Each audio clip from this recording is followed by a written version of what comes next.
The Simpsons just did their saddest episode ever.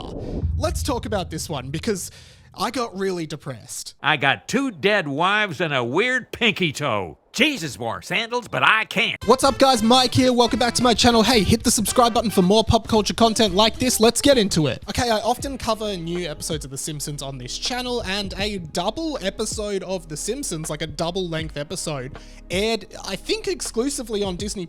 It was a Christmas special episode called Oh Come On All Ye Faithful, and it might be The Simpsons' most depressing episode yet.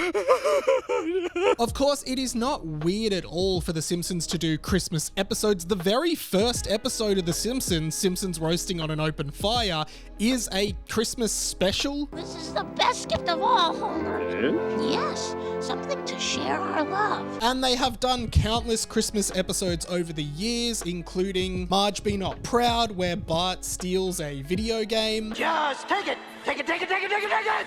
Take it! And one of my personal favorites, Miracle in Evergreen Terrace, where Bart accidentally destroys the Christmas tree and all of the toys and blames it on a robber. Seriously, Bart does a lot of bad stuff in this show, doesn't he?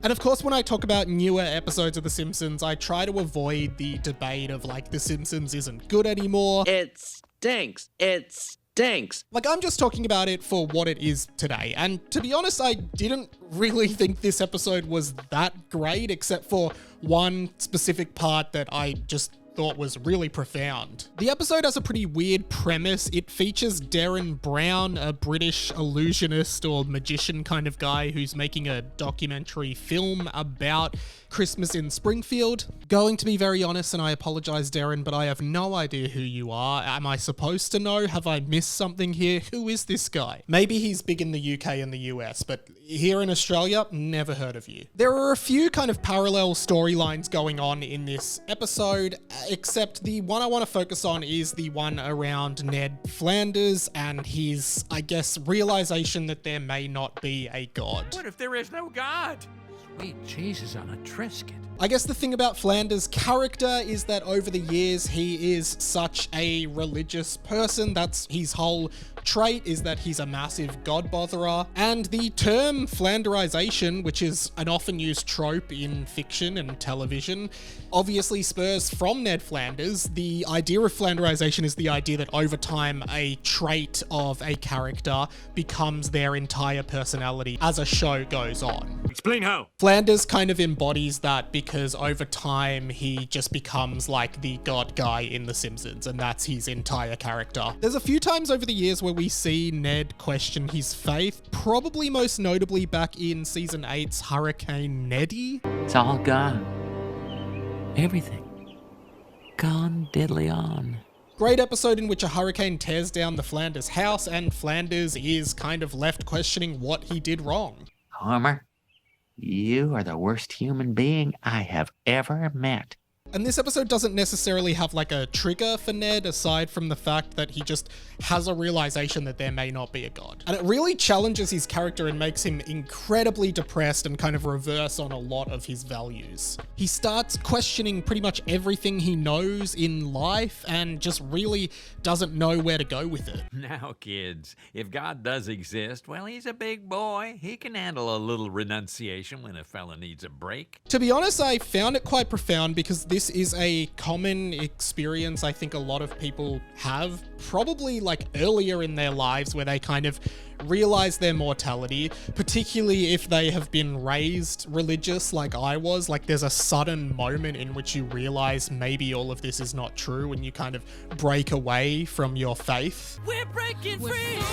Hey guys, while I've got you, most people who watch these videos aren't actually subscribed to my channel. It would mean the world if you could just hit that subscribe button right now. Okay, let's get back to it. And it does appear in this episode like Ned's entire reality starts to crash down around him. Not to mention the fact that Ned as a character has had a pretty hard run over the years. Maud Flanders' permanent death from the show was absolutely tragic, but years later, Ned actually remarried Mrs. Krabappel. A lot of people don't know this because they stopped watching years ago, but Flanders and Mrs. Krabappel got married. But then the devastating real-life death of Marsha Wallace, the voice of Mrs. Krabappel, meant that Mrs. Krabappel was retired from the show. And in universe, she died, meaning that Ned lost not one, but two of his loves. Not cool, Robert Frost. And I guess like the grief and downtrodden side of Ned, who is a very positive character, really is not explored much in the show. But in this episode, we really do see that he still leaves notes on the mirror for Maud, because he used to do that when she was alive. Every morning I put a post-it note on the bathroom mirror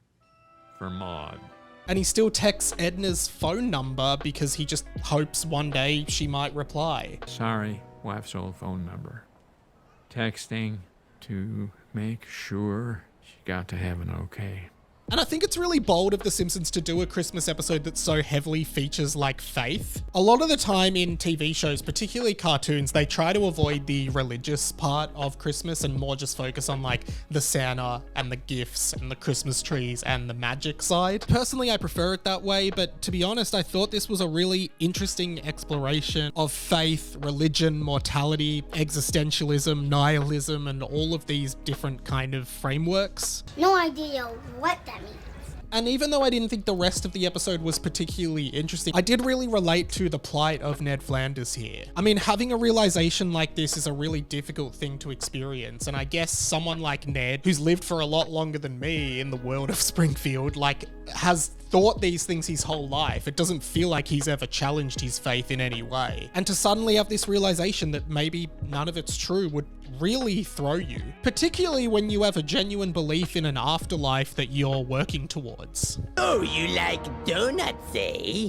I'm often really surprised by new episodes of The Simpsons, and I'm not gonna lie, I watch some of them and think they're complete stinkers. But I think episodes like this do show that The Simpsons is still really capable of doing really interesting philosophical discussions about real human experiences. Whew, thank you so much for watching this one, guys. For more Simpsons content and more pop culture content in general, make sure you hit the subscribe button. My channel is growing. I'm trying to hit 10,000 subs. I'm on about 8.3k at the moment, which is awesome. I just got a new camera and now I'm filming in 4K, which I hope looks good for you. I mean, I could have set the camera up wrong, but I'm pretty sure this will be in 4K, which is awesome. You can follow me on Instagram or even subscribe to my blog, both in the description below. I talk all about being a millennial, mental health, loving pop culture, and how those things intersect in our day-to-day lives. Like, what are the lessons we can learn from pop culture about how to live better lives? Plus, you can just check out a bunch of my other videos. That is pretty much it from me from now. My name's been Radio Mike. This has been The Inside Eye Mind, and I'll catch you later.